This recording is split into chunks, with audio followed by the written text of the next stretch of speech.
Alo, Robert? Nu e, măi, greșeală. A, mă iertați. N-aș renunța nici la una, nici la alta. Le vreau pe ele. Nu voi renunța la ele. N-aș renunța nici la una, nici la alta. Le vreau pe ele. Nu voi renunța la ele. Să ne băgăm toți în vlogul tău. S-a zis! Salutare, bună ziua, salut și sunteți bun venit la vlogul meu. Salut, eu sunt Savu sau unii poate care mă știe sub denumirea de Savu care nu vede din naștere.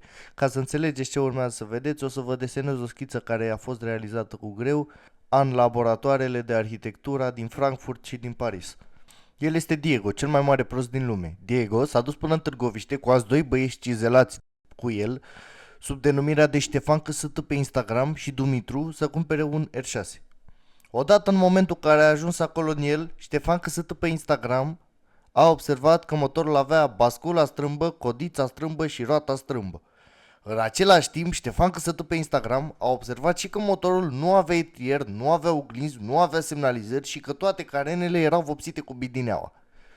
Ștefan Căsătă pe Instagram s-a decis totuși să meargă pe acest R6 când a observat și că n-are compresie la cald din cauza că are cilindru fisurat. Diego a cumpărat motorul pe 80 de milioane, urmând ca a doua zi, când a realizat ce cazan a cumpărat și cât de prost e, să mi-l dea mie cu 30 de milioane. Între timp, Diego n-a verificat anul de fabricație și am realizat când făceam actele că nu e 2001, cum l-a mințit fostul proprietar, era 99, așa că mi-a mai dat de bani înapoi. Ca adaos în poveste, ăsta e storiul pe care l-a pus Diego când a cumpărat motorul și ăsta este storiul pe care l-a pus Diego după 4 zile că mi l-a vândut mie. Acum să te spuși, la curent vă urez vizionare plăcută, o zi în continuare foarte frumos, să vă dea sănătate la toată familia, copii. Salut vlog, din nou revenim. Acest capac care era lipit cu mastic, l-am scos cu picamărul. Din câte puteți observa, s-a și crepat un pic, dar nu are nimic. Bună ziua vlog! Am văzut că mulți dintre voi sunteți foarte curioase cum se prezintă R6-le de la Diego. Vă pot prezenta acest burlan de hotă pentru evacuarea gazelor, care se face cârlion, are permanent. Acest cablu pe care l-a pus de scooter, care nu funcționează decât dacă este ținut cu mâna. Ce să vă mai prezint, dragii mei? E vai de morții și de zilele lui.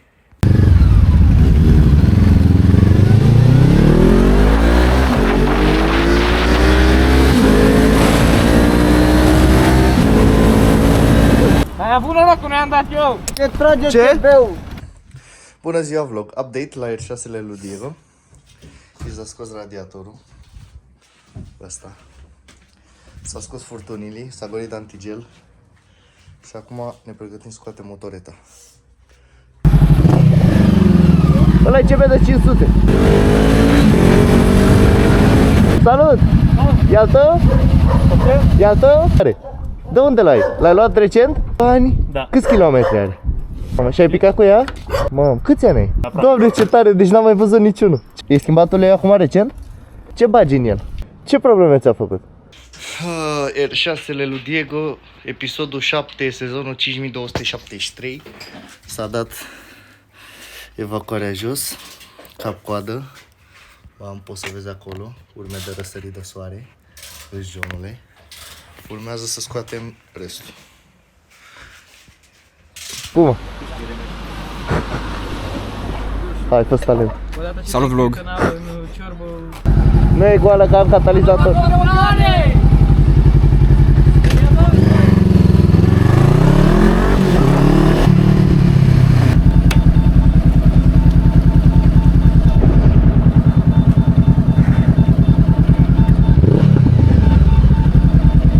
Vlogul continuă, să moară să facă.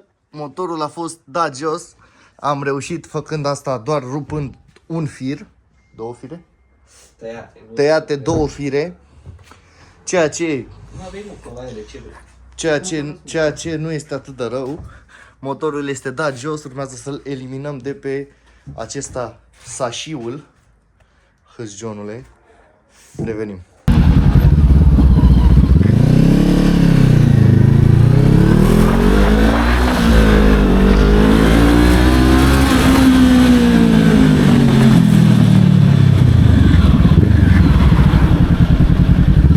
bine v-am regăsit la un nou vlog. Unde e motorul? Nu mai e motorul. Vă prezint motor de Yamaha R6 99-2002. Se prezintă într-o stare foarte, nu știu ce, la ce dracu să mă uit, că nu știu mecanică, nu știu nici măcar cum la pula mea l-am scos de aici. Misiunea a reușit și ne-a luat decât 2 ore. Revin cu update-uri. Din păcate motorul are o problemă, nu înțeleg de ce dracu nu pornește. Nu are contactul pus. Stați un pic. Da, se pare că nici ăsta nu e contactul. Ăsta este contactul. Nu pornește, cred că nu are baterie sau nu pot să-mi explic de ce dracu nu ar porni. Șmecher cu fapte, dubla 1, sezonul 456. Drastule, ce faci? Filmezi? A? Filmezi? Da. Să-mi bă vlogul tău. Dacă nici. Dar te duce de parte că n-ai mască la tine. Ce zici? Nu, mă duc, dau o tură de sală.